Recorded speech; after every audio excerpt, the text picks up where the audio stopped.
And so, here with us today, we have Duane Ratliff, who is the Chief Operating Officer of CASIS.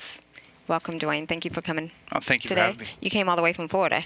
That's correct. Because you're here not only to talk with us today, but also to participate in a panel that'll be later this afternoon that we'll be playing on Destination Station. So we're going to go into some of that and talk about it. But first, can you talk to me a little about what all does CASIS entail? I know it's responsible for the management of the U.S. National Lab and Science aboard this space station, but what all does that entail exactly? Right. So with the advent of the National Laboratory designation, NASA stood up CASIS, if you will, as an independent non-government entity to manage research that can be conducted on the International Space Station by other users. So outside of the NASA exploration mission, we support other government agencies as well as academic institutions and commercial companies that have an interest in using the ISS as a laboratory environment. Okay.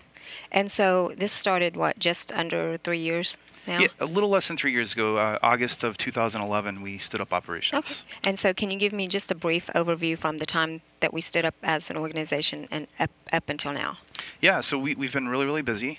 Just last year alone, we created 28 manifested payload project opportunities. We spent a little over $5 million last year in sort of incentivizing and seeding those research opportunities in order to get to the ISS. And I think since we began operations a little under 3 years ago, we've done about $15 million in research and have supported a little over 40 projects. Wow. So, recently on the latest SpaceX Dragon, there were a series of protein crystal growth experiments that have been flying. Can you explain to me why we're doing that and why that's so important, and what do we hope to learn from that?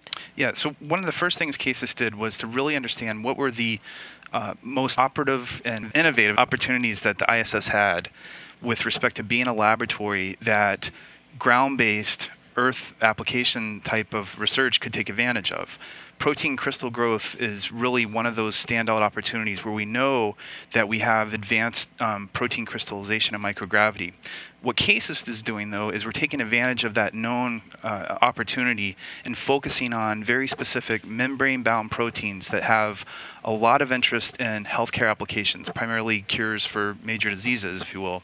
But we know that they can't crystallize on the ground. So we're actually targeting those, putting them on the station, and seeing what type of success we'll have. So the space station has provides a unique capability to allow us to grow those protein crystals that we cannot do otherwise here on Earth. So this is... That's right. Yeah, that's the physics of microgravity, and we're really taking advantage of it. Very good. All right, great. Well, so part of the CASIS mission is to connect with researchers and non-traditional researchers in the field. Can you explain to me how you guys are going about doing that? Yeah, so we employ a couple of traditional opportunities, I guess, if you will. One is we issue grants, calls for research, very similar to what NASA or other research funding agencies would do.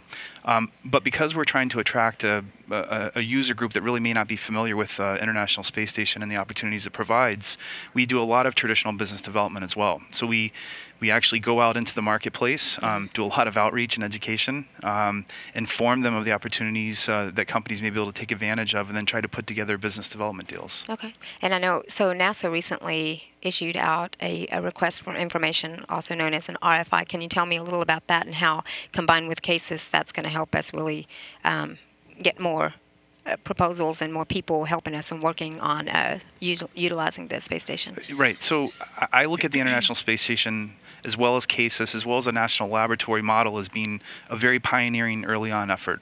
NASA has done a tremendous job of understanding how we can operate in low Earth orbit. The International Space Station is clearly one of those major feats that demonstrates that we have the capability to, on a regular basis, go to space in low Earth orbit and operate. With this RFI, NASA is looking at further enticing commercial operation of low Earth orbit, primarily to allow them to continue to move on with their exploration mission. From the CASIS perspective, this is highly advantageous for us because it actually helps us expand our mission and further attract those commercial users for the future. Okay. Can you briefly explain to me now on the CASIS side the process for the unsolicited. I know you guys put out the announcements. Right. You mentioned that. So what exactly is that process like? So again, we when we issue grants, we're kind of doing that in sort of a proactive form, and there's obviously some constraints to what it is that we're actually looking for in those opportunities.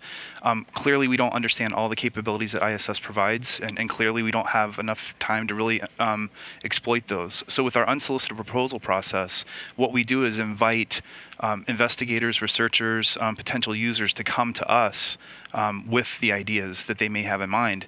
We work with them to help understand the science objectives, what the benefit to Earth will be, to the humans here on the ground, and then develop, in essence, what that same proposal would be through a grant process so that we can evaluate it fairly and hopefully sponsor it for flight. Okay, great. That's good news. And so today, as we mentioned earlier, you are going to be here to participate in the Destination Station, the ISS Science Forum. You're going to be on a panel, and again, we're going to be airing that here on NASA television at 2:30 Central Time. I'll be in the room there. I'll be asking Twitter questions. So if the public has any questions, please do submit those to us via Twitter. Use the hashtag AskNASA.